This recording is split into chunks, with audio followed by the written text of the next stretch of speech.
Ito yung gallstone na nakita ko sa akin. Ganyan siya, 1 mm siya. So, ito yung mga example ng mga gallstone. So, nasa letter, yan o, ganyan. Green na green yun sa akin.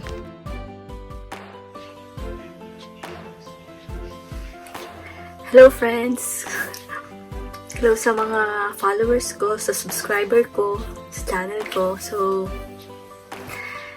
today vlog, hindi ko naman talaga expected na iba-vlog ko ito. Kasi, hindi ko siya na-record.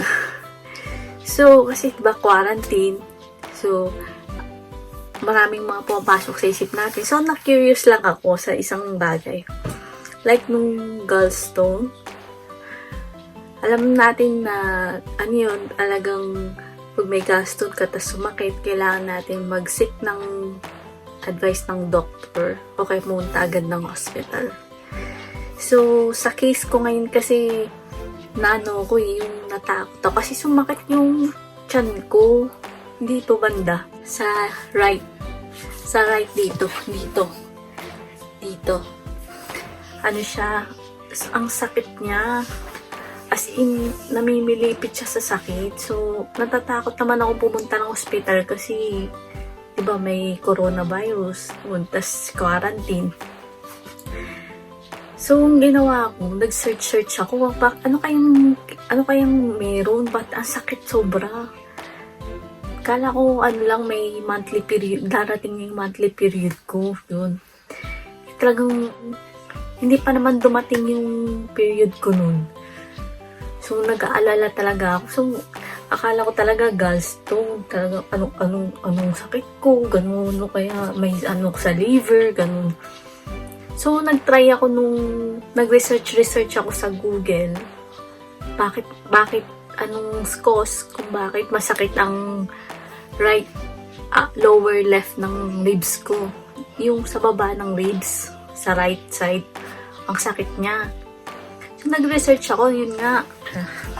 Makikita natin sa Google, i-search natin. Sakit na nasa right side ng tiyan natin. May Google. Pain in the right side, right upper,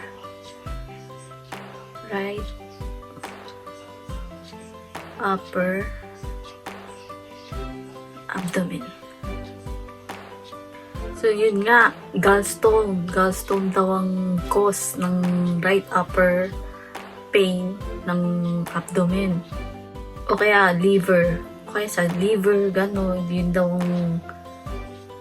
ang cause ng right upper pain sa abdomen. Yan mga yan. Tas meron ding makikita natin sa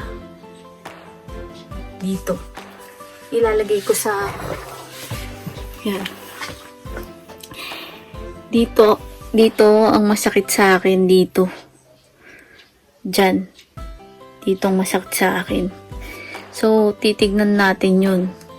So, andyan yung liver, andyan yung gallbladder. Basta yan dito bandang masakit sa akin. Yan. Yan, right quadrant. Ditong masakit sa akin. So, natakot ako. Nag-research ako ng how to i-research natin. How to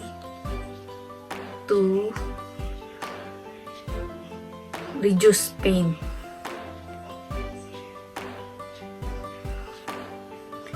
In upper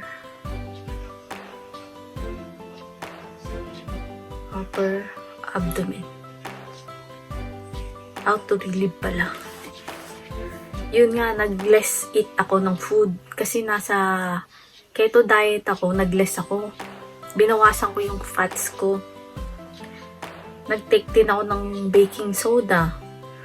Tas, keto diet naman ako. So, gumawa ako ng lagi akong umiinom ng apple cider vinegar na may lemon, tapos salt. So, ginawa ko yun. Matagal na ako everyday, halos everyday. So, ang advice dito, apple daw. Ayoko namang i-break yung diet ko sa keto diet. So, ang ginawa ko, inano ko na lang yung apple cider vinegar na yun. Kasi may lemon na rin ako. Yung apple, yan dun, pares din lang naman yun. So, nag-consume ulit ako ng another 2 days ng apple cider vinegar na may lemon, salt, tas stevia lang. 2 times a day ko siya iniinom after meal. After meal lagi akong uminom nun. So, ang ginawa ko, 3 times ako. So, yung pangatlong day ko, ang ginawa ko, hindi na ako kumain ng alas 6. Apple cider vinegar na lang ang ininom ko. Tapos, nag-take ako ng 120 grams ng olive oil, tas 120 grams din ng lemon. Na, anong oras ko siya ininom? Mga alas 10 ng gabi. Alas 10 ng gabi ko siya ininom. Kasi, yun daw ang pwede nating inumin. So, yun, minom nga ako nun. So, minom ako noon bago ako natulog alas 10. Mga madaling araw, nagising ako kasi kumukulo yung tiyan ko. So, punta ako ng madaling araw. Ala, ang ingay-ingay ng CR. Pisa mga nanonood Alam ko medyo to eh. So, yun nga, ang ingay-ingay nun sa CR. Kulong-kulo yung tiyan ko. Tinignan ko naman yung dumi ko. Wala naman ako napansin na lumutang. Wala. So, di bumalik ako sa tulog. Nagising ulit ako mga alas 9. Kumulo na naman ng tiyan ko. Nag-CR na naman ako. Pagkatapos nag-CR, wala na naman. Tapos mga bandang alas 12 bago kumain, sumakit na naman tiyan ko. Wala, nag-CR ako. Pagkatapos nun, may nakita ako, 3 lumulutang. 3 nakalutang, kulay green. So, nagulat ako. Siyempre, inano ko kung yun ba yung gallstone. Kasi makikita mo dito. Makikita natin yung gallstone. Makikita niyo siya. Yung gallstone, ganyan. Ganyan siya. So, ang nakita ko sa dumi ko, yung ito. Wait lang, friends. Itong nakita ko sa dumi ko, yan. Nakikita niyo yan. Ganyan, 3 yung nakita kong ganito. Papakita ko ngayon yung video na binidyo ko siya eh. Yun, makikita niyo dyan. Ako nahulog kasi naghinugalan ko. Nahulog siya. So, papakita ko sa inyo yung mixture. Grabe. Totoo pala yun. Gulat din ako. Totoo. Almost 1 inches. Ay, 1 centimeter ata. O 1 meter. Hindi ko alam yan.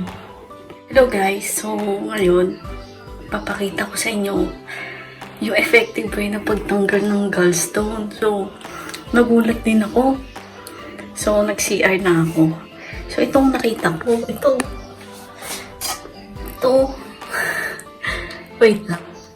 Shit, totoo nga yung gallstone. So, yun nga. Yan yung lumabas sa... Siyempre, nag-vlogs naman ako nung ginawa ko yun. Para lang may share ko sa inyo yung experience na nangyari sa akin. So, talagang na-amaze talaga ako. Na-amaze ako sa nakita ko. Kasi matigas siya. Mas matigas yung green na yun, yung lumabas sa akin. Matigas siya. Hindi ko talagang may gallstone nga ako. So yun, pagka pinalita ko sa mga ate ko, ganyan. Siyempre, shinare ko. Kaya ginawan ko ngayon ng vlog para ma-share ko din sa inyo yung experience ko. So, yun nga.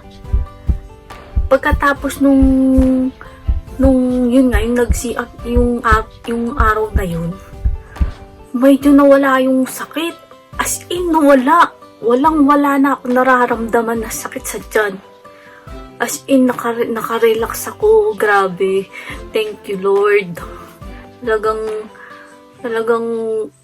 happy ako. Kala ko ma-hospital na ako, mag-opera na ako. Ganun. Kaya, thank God talaga. Kaya yun lang ang masasabi ko sa mga kumakalat sa Facebook, yung magte-take ka ng apple, tas yung hindi na ako nag-take ng laxative kasi yung olive oil na 120 grams tas lemon na 120 grams. Talagang magsi-CR ka nun eh. So yun. So para sa akin, ang gagawin nyo lang is yung apple cider, lagi ko siyang iniinom ng apple cider, 1 to 2 tablespoon ng apple cider, tapos isang buong lemon, tapos yung sugar ko is stevia, tapos nilagyan ko lang siya ng pinch ng salt, tapos i-blender ko lang siya, tapos i-consume ko yun after kong kumain, twice a day. Siguro gagawin nyo yun mga 7 days bago kayo minom ng 120 grams na olive oil at 120 grams na lemon. So, yun lang po. Sana matulungan ko kayo lalo na sa mga may gallstone. Pero hindi ko naman po sinasabi na professional ako. Based lang po ito sa experience ko. Nasa sa inyo na rin po yun. Kung gusto nyo, mag-consult your doctor po para po, dahil dun kasi maselan po itong bagay na to. Hindi po ako professional, kaya yun lang po may share ko sa inyo. So huwag po kayong magsawang manood ng aking vlog. I-share ko po sa inyo yung everyday na nangyayari sa akin, lahat ng mga mga makakatulong sa inyo. So don't forget to subscribe, click the bell button, like and share this vlog to your friends and family. Babush! God bless! Stay home po mga kapatid. Bye-bye po.